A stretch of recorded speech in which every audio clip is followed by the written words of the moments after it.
ಪ್ರೀತಿಯುಳ್ಳ ದೇವಜನರೇ, ನಿಮ್ಮೆಲ್ಲರಿಗೂ ಯೇಸು ಕ್ರಿಸ್ತನ ಶ್ರೇಷ್ಠವಾದ ನಾಮದಲ್ಲಿ ವಂದನೆಗಳು. ತಂದೆಯಾದ ದೇವರಿಂದಲೂ ನಮ್ಮ ಕರ್ತನಾದ ಯೇಸು ಕ್ರಿಸ್ತನಿಂದಲೂ ನಿಮಗೆ ಕೃಪೆಯು ಶಾಂತಿಯು ಆಗಲಿ. ಈ ದಿನ ನಾನು ನಿಮ್ಮ ಜೊತೆಯಲ್ಲಿ ಮಾತನಾಡಲಿರುವಂಥ ವಿಷಯ ನಿಮಗೆ ಅವಮಾನವಾಗುವುದಿಲ್ಲ. ನಿಮಗೆ ಅವಮಾನವಾಗುವುದಿಲ್ಲ. ಅದಕ್ಕೆ ಆಧಾರವಾಗಿ ಯೆಶಾಯನ ಬರೆದ ಪ್ರವಾದನೆ ಗ್ರಂಥ 54ನೇ ಅಧ್ಯಾಯ 4ನೇ ವಾಕ್ಯ, ಹೆದರಬೇಡ, ನಿನಗೆ ಅವಮಾನವಾಗುವುದಿಲ್ಲ. ನಾಚಿಕೆ ಪಡದಿರು, ನಿನಗೆ ಆಶಾಭಂಗವಾಗದು. ಒಂದು ಅದ್ಭುತವಾದಂಥ ವಾಗ್ದಾನ.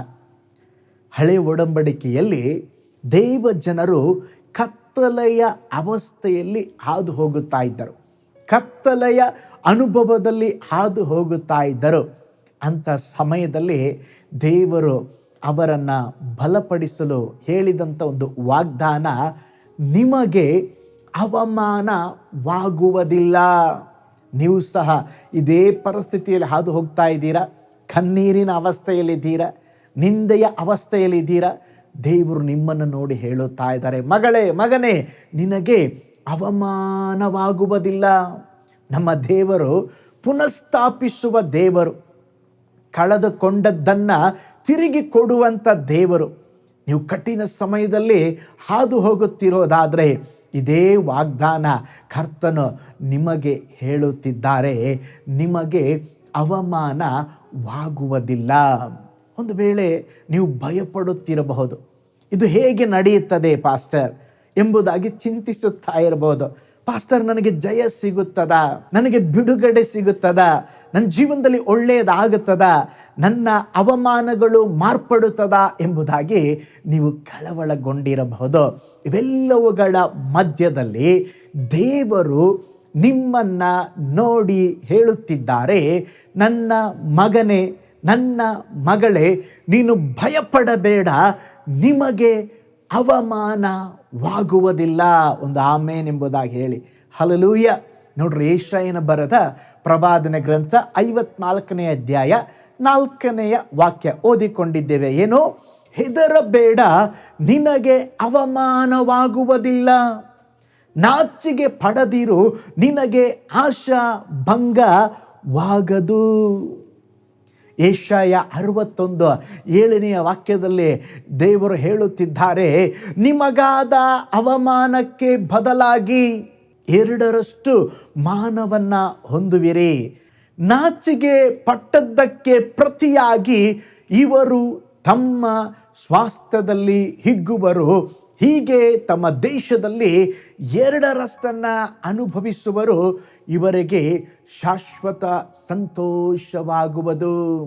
ಈ ವಾಕ್ಯದಲ್ಲಿ ದೇವರು ಹೇಳುತ್ತಾ ಇದ್ದಾರೆ, ಫಸ್ಟ್ ನೋಡಿದೆವು, ನಿಮಗೆ ಅವಮಾನವಾಗುವುದಿಲ್ಲ. ಈ ವಾಕ್ಯದಲ್ಲಿ ದೇವರು ಹೇಳುತ್ತಿದ್ದಾರೆ, ನಿಮಗೆ ಅವಮಾನಕ್ಕೆ 2ರಷ್ಟು ಮಾನವನ್ನ ಹೊಂದುವಿರಿ. ನಿಮ್ಮ ಟ್ರಬಲ್ಗೆ ದೇವರು ಸ್ತೋತ್ರ, ಒಂದು ಆಶೀರ್ವಾದವನ್ನು ಕೊಡಲಿಕ್ಕಿದ್ದಾರೆ. ನಿಮ್ಮ ಜೀವಿತದಲ್ಲಿ ಅವಮಾನಗಳು, ನಿಂದೆಗಳು ಬಂದಿರಬಹುದು. ಆದರೆ ದೇವರು ಹೇಳುತ್ತಾ ಇದ್ದಾರೆ, ನಿಮ್ಮ ಅವಮಾನಕ್ಕೆ ಬದಲಾಗಿ 2ರಷ್ಟು ಮಾನವನ್ನ ಹೊಂದುವಿರಿ.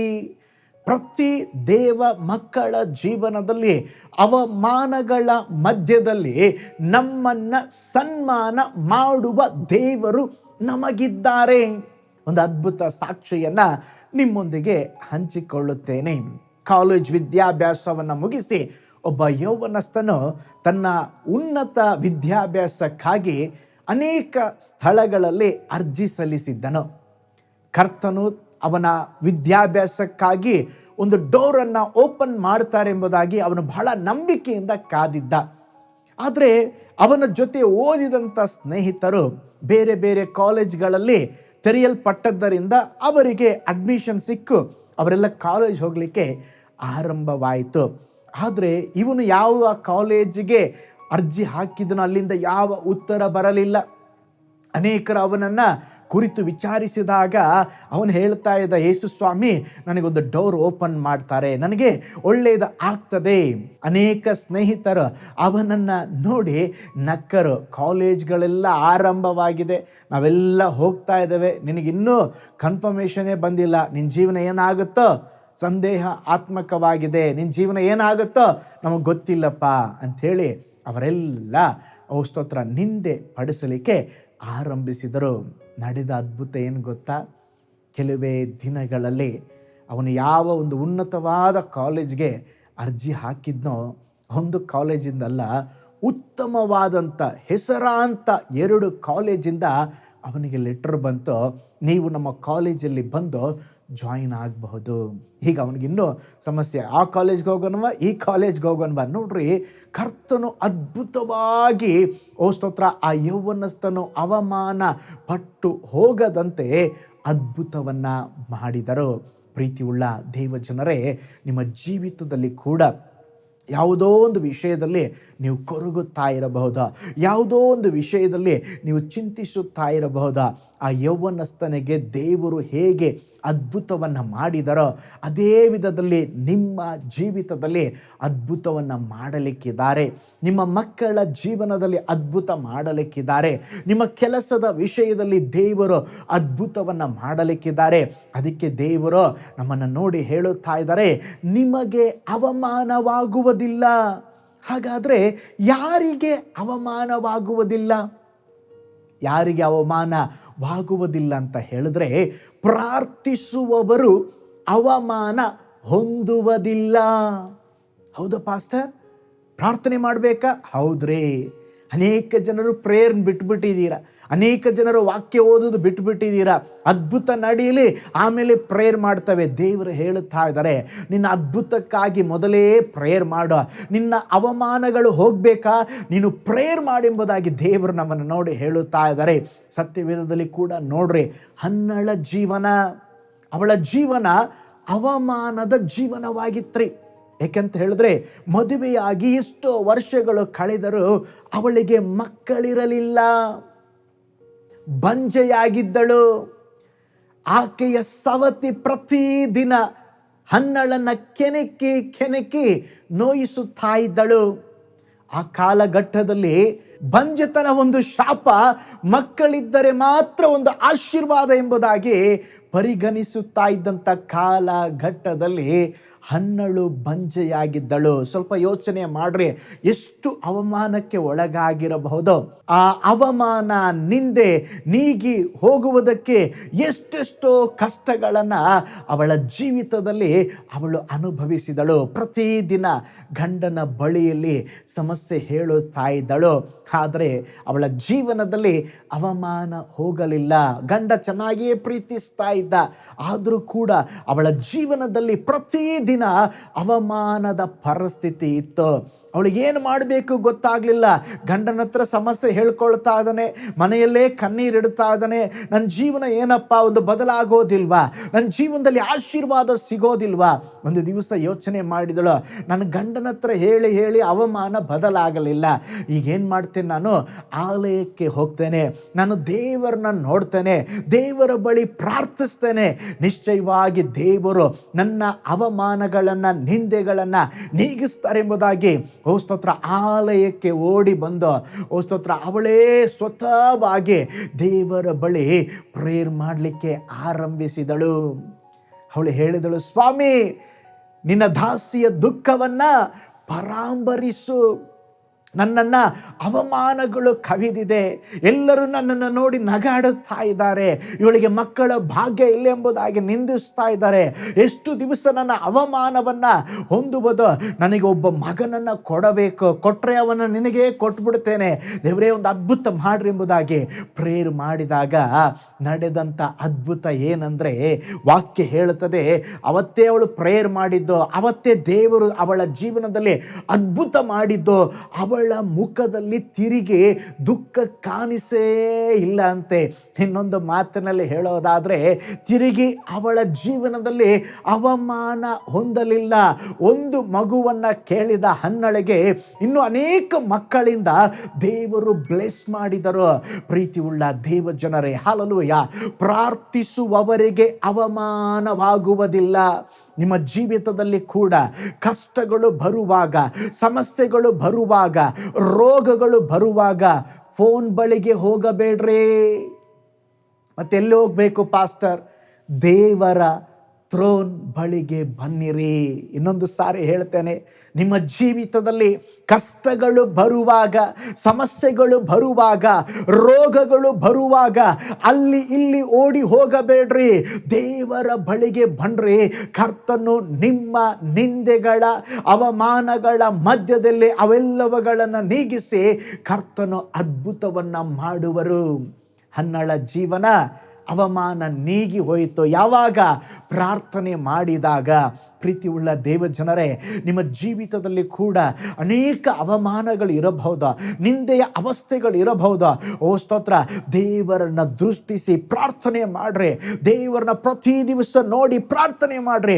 ನಿಮ್ಮ ನಿಂದೆಗಳು ನೀಗಿ ಹೋಗಲಿಕ್ಕಿದೆ, ನಿಮ್ಮ ಅವಮಾನಗಳು ನೀಗಿ ಹೋಗಲಿಕ್ಕಿದೆ. ದೇವರು ನಿಮ್ಮನ್ನು ನೋಡಿ ಹೇಳುತ್ತಾ ಇದ್ದಾರೆ, ಮಗನೇ ಮಗಳೇ, ನೀನು ಪ್ರಾರ್ಥನೆ ಮಾಡು, ನಿನಗೆ ಅವಮಾನವಾಗುವುದಿಲ್ಲ. ಯಾರಿಗೆ ಅವಮಾನವಾಗೋದಿಲ್ಲ? ಯೇಸು ಸ್ವಾಮಿಯನ್ನ ನಂಬುವವರು ಅವಮಾನ ಹೊಂದುವುದಿಲ್ಲ. ರೋಮಪತ್ರಿಕೆ 10ನೇ ಅಧ್ಯಾಯ 11ನೇ ವಾಕ್ಯ ಹೇಳುತ್ತದೆ, ಆತನ ಮೇಲೆ ನಂಬಿಕೆ ಇಡುವ ಯಾವನಾದರೂ ಆಶಾಭಂಗ ಪಡುವುದಿಲ್ಲವೆಂದು ಶಾಸ್ತ್ರವು ಹೇಳುತ್ತದಷ್ಟೇ. ಏನು ಹೇಳುತ್ತೀರಿ ವಾಕ್ಯ? ಆತನ ಮೇಲೆ. ಯಾರ ಮೇಲೆ? ಯೇಸುವಿನ ಮೇಲೆ. ಯೇಸುವಿನ ಮೇಲೆ ಯಾರು ನಂಬಿಕೆ ಇಡುತ್ತಾರೋ ಅವರು ಅವಮಾನ ಪಡುವುದಿಲ್ಲ, ಅವರು ಆಶಾಭಂಗ ಪಡುವುದಿಲ್ಲ. ನೋಡ್ರಿ, ಹಾಗಾದ್ರೆ ನಮ್ಮ ಜೀವಿತದಲ್ಲಿ ಓ ಸ್ತೋತ್ರ ಅವಮಾನ ಹೊಂದಬಾರದು ಅಥವಾ ಆಶಾಭಂಗ ಪಟ್ಟು ಹೋಗದೆ ನಮ್ಮ ಜೀವಿತ ಆಶೀರ್ವಾದಕರವಾಗಿರಬೇಕಾದ್ರೆ ನಮ್ಮ ನಂಬಿಕೆ ದೇವರ ಮೇಲಿರಬೇಕು. ನಾವು ದೇವರನ್ನು ನಂಬಬೇಕು. ನೋಡ್ರಿ, ಇಬ್ರಿಯ ಪತ್ರಿಕೆ 11ನೇ ಅಧ್ಯಾಯ 6ನೇ ವಾಕ್ಯ ಹೇಳ್ತದೆ, ನಂಬಿಕೆ ಇಲ್ಲದೆ ದೇವರನ್ನು ಮೆಚ್ಚಿಸುವುದು ಅಸಾಧ್ಯ ಅಂತೆ. ದೇವರ ಬಳಿಗೆ ಬರುವವನು ದೇವರು ಇದ್ದಾನೆ, ತನ್ನ ಹುಡುಕುವವರಿಗೆ ಪ್ರತಿಫಲವನ್ನು ಕೊಡುತ್ತಾನೆಂಬುದಾಗಿ ನಂಬುವುದು ಅವಶ್ಯ ಅಂತೆ. ಹಾಗಾದರೆ ಯೇಸುವನ್ನು ನಾವು ನಂಬಬೇಕು. ನಿಮ್ಮ ಸಕ್ಸಸ್ಗಾಗಿ ದೇವರನ್ನ ನಂಬ್ರಿ, ನಿಮ್ಮ ಕೆಲಸದಲ್ಲಿ ದೇವರನ್ನ ನಂಬ್ರಿ, ನಿಮ್ಮ ಸ್ವಸ್ಥತೆಗಾಗಿ ದೇವರನ್ನ ನಂಬ್ರಿ, ನಿಮ್ಮ ಅವಶ್ಯಕತೆಗಳಿಗಾಗಿ ದೇವರನ್ನ ನಂಬ್ರಿ, ನಿಮ್ಮ ಬಿಡುಗಡೆಗಾಗಿ ಒಂದು ಅದ್ಭುತಕ್ಕಾಗಿ ದೇವರನ್ನ ನಂಬ್ರಿ. ನಿಮಗೆ ಅವಮಾನವಾಗುವುದಿಲ್ಲ. ಯೇಸುವನ್ನು ನಂಬುವವರು, ಯೇಸುವಿನ ಮೇಲೆ ನಂಬಿಕೆ ಇಡುವವರು ಒಂದು ಕಾಲಕ್ಕೂ ಅವಮಾನ ಹೊಂದುವುದಿಲ್ಲ. ಅದಕ್ಕೆ ಉದಾಹರಣೆ ನನ್ನ ಜೀವನ ರೀ. ನನ್ನ ಜೀವನದಲ್ಲಿ ಅನೇಕ ನಿಂದೆಗಳು, ಅನೇಕ ಅವಮಾನಗಳು, ಅದು ಸ್ಪೆಷಲಿಯಾಗಿ ಯೇಸುವನ್ನು ಅಂಗೀಕರಿಸಿಕೊಂಡ ಆ ದಿನಗಳಲ್ಲಿ ಅನೇಕ ನನ್ನ ನೋಡಿ ಹೇಳೋರು, ನೀನು ಉದ್ಧಾರ ಆಗೋದಿಲ್ಲ, ನಿನ್ನ ಜೀವನ ಅಷ್ಟೇ. ಪ್ರತಿ ಹಿಂದೆ ಮಾತನಾಡಿದ್ರು ಪರವಾಗಿಲ್ಲ, ಮುಂದನೇ ಮಾತನಾಡ್ತಾ ಇದ್ರು. ಬಂಧು ಮಿತ್ರಾದಿಗಳು ಹೇಳುತ್ತಾ ಇದ್ರು, ಸ್ನೇಹಿತರು ಹೇಳುತ್ತಾ ಇದ್ರು, ನೀನು ಯೇಸುವನ್ನು ನಂಬಿದೆಯಪ್ಪ, ಅಷ್ಟೇ ನಿನ್ನ ಜೀವನ. ಆದರೆ ನನ್ನ ಜೀವನದಲ್ಲಿ ನಾನು ಅಂದ್ಕೊಳ್ತಾ ಇದ್ದೆ, ಸ್ವಾಮಿ ನಿಮ್ಮನ್ನು ನಂಬಿದ್ದೇನೆ, ಇಷ್ಟೆಲ್ಲ ಅವಮಾನಗಳು ಬರ್ತಾ ಇದೆ, ಇಷ್ಟೆಲ್ಲ ನಿಂದೆಗಳು ಬರ್ತಾ ಇದೆ. ವರ್ಷಗಳು ಉರುಳಿ ಹೋದವು. ಯಾರು ನನ್ನನ್ನು ನೋಡಿ ನೀನು ಉದ್ಧಾರ ಆಗುವುದಿಲ್ಲ ಎಂಬುದಾಗಿ ಹೇಳಿದ್ರು, ಅವರು ಅವರ ಬಾಯಿಂದ ಈಗ ಹೇಳ್ತಾರೆ, ನಿನ್ನ ದೇವರು ದೊಡ್ಡವನಪ್ಪ, ನಿನ್ನ ದೇವರಿಂದ ನೀನು ಉದ್ಧರಿಸಲ್ಪಟ್ಟಿದ್ದೀಯಾ, ನಿನ್ನ ದೇವರಿಂದ ನೀನು ಆಶೀರ್ವದಿಸಲ್ಪಟ್ಟಿದ್ದೀಯಾ. ಪ್ರೀತಿಯುಳ್ಳ ದೇವ ಜನರೇ, ಕರ್ತನನ್ನು ಅಂಗೀಕರಿಸಿಕೊಂಡ ಆತನ ಮಕ್ಕಳು ಒಂದು ಕಾಲಕ್ಕೂ ಅವಮಾನ ಪಡುವುದಿಲ್ಲ. ನೀವು ಯೇಸು ಸ್ವಾಮಿಯನ್ನು ನಂಬಿದ್ದೀರಾ, ಹಿಂಸೆಗಳು ಬರಬಹುದು, ಜನರು ನಮ್ಮನ್ನು ನಿಂದಿಸಬಹುದು. ಆದರೆ ಯೇಸು ಸ್ವಾಮಿಯನ್ನು ನಾವು ನಂಬುವಾಗ ನಮ್ಮ ಜೀವಿತದಲ್ಲಿ ಅವಮಾನ ಅಲ್ರಿ, ಅವಮಾನ ಪಟ್ಟ ಸ್ಥಳದಲ್ಲಿ ದೇವರು ನಮ್ಮನ್ನು ಸನ್ಮಾನಿಸುವಂಥವರಾಗಿದ್ದಾರೆ. ನಿಮ್ಮ ಕೆಲಸದಲ್ಲಿ, ವಿದ್ಯಾಭ್ಯಾಸದಲ್ಲಿ, ನಿಮ್ಮ ಕುಟುಂಬದಲ್ಲಿ, ಹಲ್ಲೆಲೂಯಾ, ಓ ಸ್ತೋತ್ರ, ಅವಮಾನಗಳ ಬದಲಾಗಿ ನಿಮಗೆ 2ರಷ್ಟು ಫಲ ಬರಲಿಕ್ಕಿದೆ. ದೇವ ಮಕ್ಕಳು ಅವಮಾನ ಪಡುವುದಿಲ್ಲ. ಇವತ್ತು ನಾನು ಈ ಮೀಡಿಯಾದಲ್ಲಿ ನನ್ನ ಸಂದೇಶವನ್ನು ನೀವು ಕೇಳಿಸಿಕೊಳ್ಳುತ್ತಾ ಇದ್ದೀರಾ, ಈ ಮಾಧ್ಯಮದಲ್ಲಿ ದೇವರ ಸಂದೇಶವನ್ನು ನೀವು ಕೇಳಿಸಿಕೊಳ್ಳುತ್ತಾ ಇದ್ದೀರಾ. ಆದರೆ ಓ ಸ್ತೋತ್ರ, ಒಂದು ಕಾಲಘಟ್ಟದಲ್ಲಿ ನಾನು ಎದ್ದು ನಿಂತು ಸಾಕ್ಷಿ ಹೇಳುವುದಕ್ಕೆ ಅವಮಾನ ಪಟ್ಟ ದಿನಗಳಿದೆ. ಎದ್ದು ನಿಂತಿದ್ದು ಮಾತ್ರ ನನಗೆ ನೆನಪಿದೆ, ಸಾಕ್ಷಿ ಹೇಳಲಿಕ್ಕೂ ಬರೋದಿಲ್ಲ. ಹೇಗೆ ಸೇವೆ ಮಾಡೋದು, ಹೇಗೆ ವಾಕ್ಯ ಹೇಳೋದು. ಆದರೆ ದೇವರು ಓ ಸ್ತೋತ್ರ ತನ್ನ ವಾಗ್ದಾನದಂತೆ ನಿನಗೆ ಅವಮಾನವಾಗುವುದಿಲ್ಲ ಎಂಬುದಾಗಿ ಹೇಳಿದ ಹಾಗೆ ಕರ್ತನು ಇವತ್ತು ಸಾವಿರಾರು ಜನರ ಮುಂದೆ ಕೂಡ ಧೈರ್ಯವಾಗಿ ವಾಕ್ಯವನ್ನು ಸಾರಲಿಕ್ಕೆ ದೇವರು ನನ್ನನ್ನು ಬಲಪಡಿಸಿದ್ದಾರೆ. ಕಾರಣ ದೇವರ ವಾಗ್ದಾನ. ಪ್ರೀತಿಯುಳ್ಳ ದೇವ ಜನರೇ, ನಿಮ್ಮ ಜೀವಿತದಲ್ಲಿ ಕೂಡ ದೇವರು ಒಂದು ಅದ್ಭುತವನ್ನು ಮಾಡುತ್ತಾರೆ. ನೀವು ಅವಮಾನ ಪಡುವುದಿಲ್ಲ. ಯೇಸುವನ್ನು ನಂಬಿದ್ದೀರಾ? ಓ ಸ್ತೋತ್ರ, ನಿಮ್ಮ ಜೀವಿತ ಆಶೀರ್ವದಿಸಲ್ಪಡಲಿಕ್ಕಿದೆ. ಕರ್ತನು ನಿಮ್ಮನ್ನು ಮಾನಿಸಲಿಕ್ಕಿದ್ದಾರೆ. ಹಾಗಾದರೆ ನಿಮ್ಮ ಯಶಸ್ವಿಗಾಗಿ, ನಿಮ್ಮ ಕೆಲಸಕ್ಕಾಗಿ, ಎಲ್ಲ ಕಾರ್ಯಗಳಿಗಾಗಿ ನೀವು ಯೇಸುವಿನ ಮೇಲೆ ನಂಬಿಕೆ ಇಡುವಾಗ ನಿಮ್ಮ ಜೀವಿತದಲ್ಲಿ ಅವಮಾನಗಳು ಆಗುವುದಿಲ್ಲ. ಒಂದು ಹೇಳದೆ ನಾನು, ಓ ಸ್ತೋತ್ರ, ಪ್ರಾರ್ಥಿಸುವವರು ಅವಮಾನ ಹೊಂದುವುದಿಲ್ಲ. 2, ಯೇಸುವಿನ ಮೇಲೆ ನಂಬಿಕೆ ಇಡುವವರು ಅವಮಾನಕ್ಕೆ ಒಳಗಾಗುವುದಿಲ್ಲ. 3, ಆತನ ಮಕ್ಕಳು ಅವಮಾನಕ್ಕೆ ಒಳಗಾಗುವುದೇ ಇಲ್ಲ. ಯೋವೇಲನ ಗ್ರಂಥ 2ನೇ ಅಧ್ಯಾಯ 26ನೇ ವಾಕ್ಯ ಹೇಳುತ್ತದೆ, ನೀವು ಹೊಟ್ಟೆ ತುಂಬ ಊಟ ಮಾಡಿ ತೃಪ್ತಿಗೊಂಡು ನಿಮಗಾಗಿ ಅದ್ಭುತ ಕಾರ್ಯಗಳನ್ನು ಮಾಡಿದ ನಿಮ್ಮ ದೇವರಾದ ಯೆಹೋವನ ನಾಮವನ್ನು ಕೊಂಡಾಡುವಿರಿ. ನನ್ನ ಜನರು ಎಂದಿಗೂ ಆಶಾ ಭಂಗ ಪಡರು. ದೇವರು ಹೇಳುತ್ತಾ ಇದ್ದಾರೆ, ನನ್ನ ಜನರು. ನನ್ನ ಜನರಂತ ಹೇಳಿದ್ರೆ ಯಾರು? ದೇವ ಜನರು. ದೇವ ಜನರಂದ್ರೆ ಯಾರು? ದೇವರ ಮಕ್ಕಳು. ಹಾಗಾದರೆ ದೇವರ ಮಕ್ಕಳು ಅವಮಾನಕ್ಕೆ ಒಳಗಾಗುವುದಿಲ್ಲ. ಹಾಗಾದರೆ ದೇವರ ಮಕ್ಕಳು ಯಾರು ಪಾಸ್ಟರ್? ಯೋಹಾನ್ ಬರೆದ ಸುವಾರ್ತೆ 1ನೇ ಅಧ್ಯಾಯ 12ನೇ ವಾಕ್ಯ ಹೇಳುತ್ತದೆ, ಯಾರ್ಯಾರು ಆತನನ್ನು ಅಂಗೀಕರಿಸಿಕೊಂಡರೋ, ಆತನ ಹೆಸರಿನಲ್ಲಿ ನಂಬಿಕೆ ಇಟ್ಟರೋ ಅವರಿಗೆ ದೇವರು ಮಕ್ಕಳಾಗುವ ಅಧಿಕಾರವನ್ನು ದೇವರು ಕೊಟ್ಟರಂತೆ.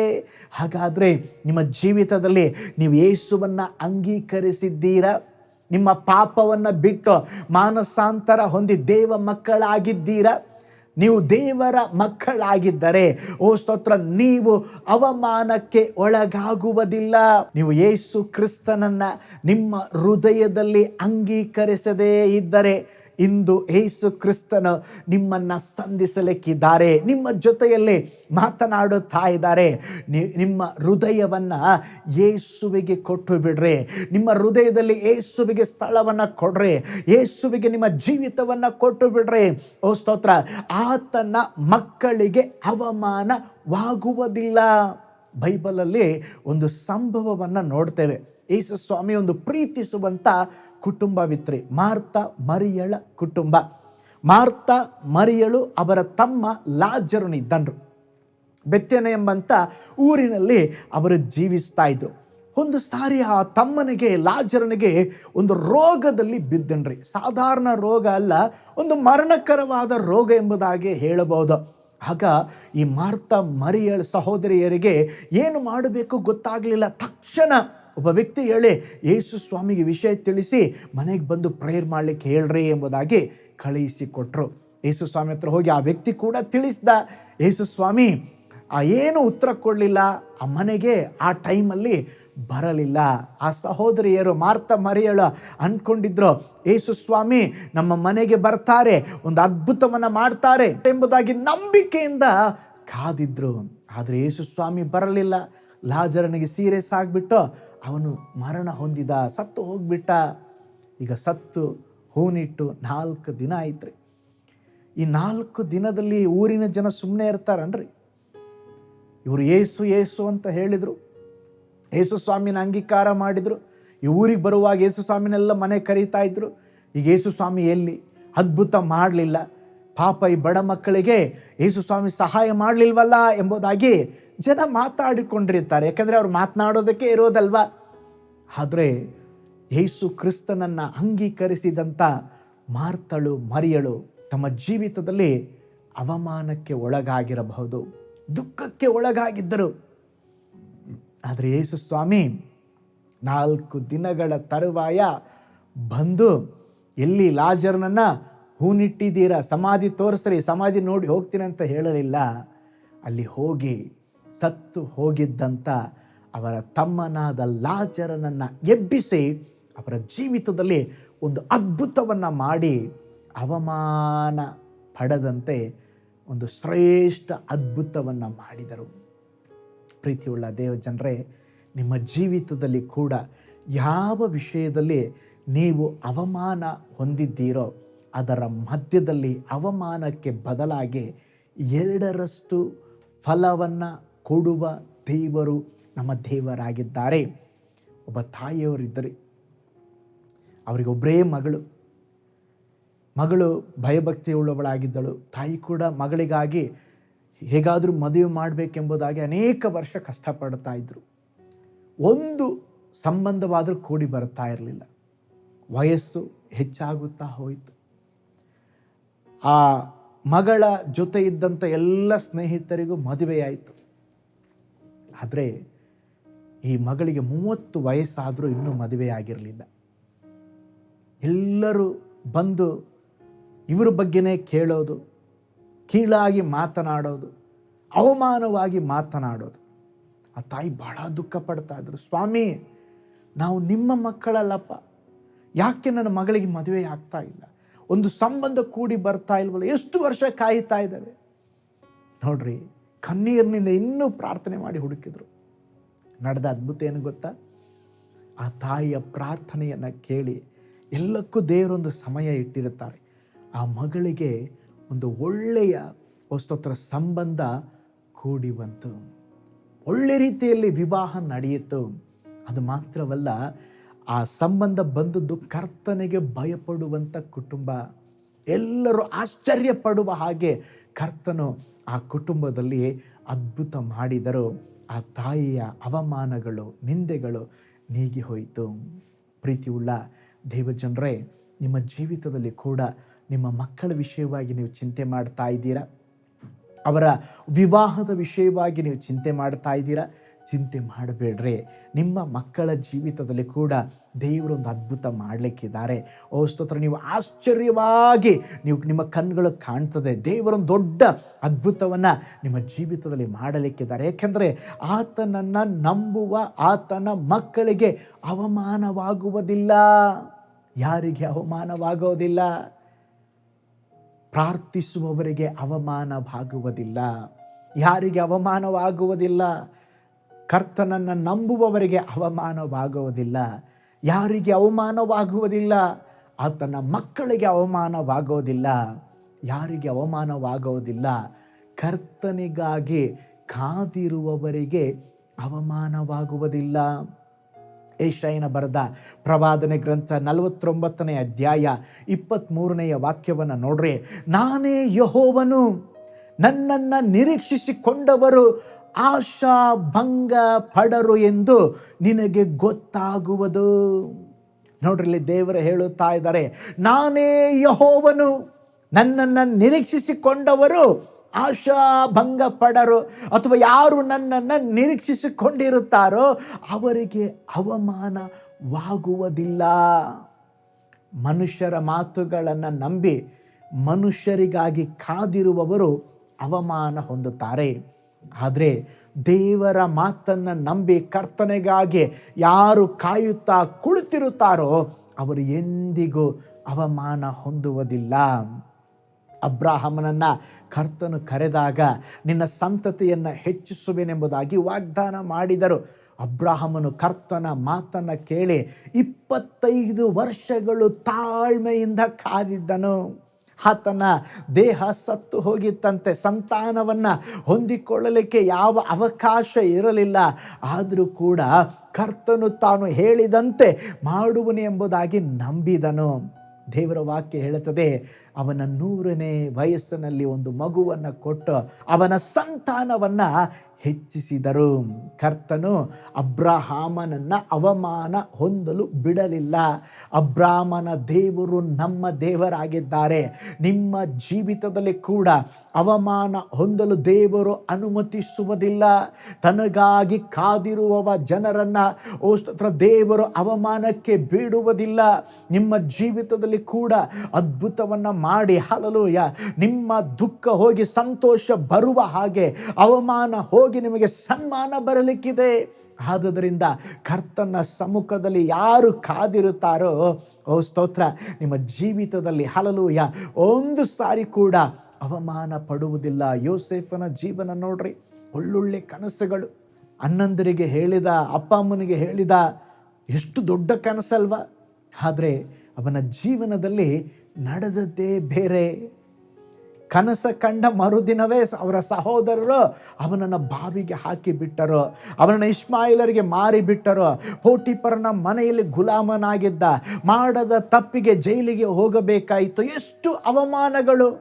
ಕನಸು ಬಂದದ್ದು ಸನ್ಮಾನದ ಕನಸು, ಜೀವನದಲ್ಲಿ ನಡೆದದ್ದು ಅವಮಾನದ ಕಾರ್ಯಗಳು.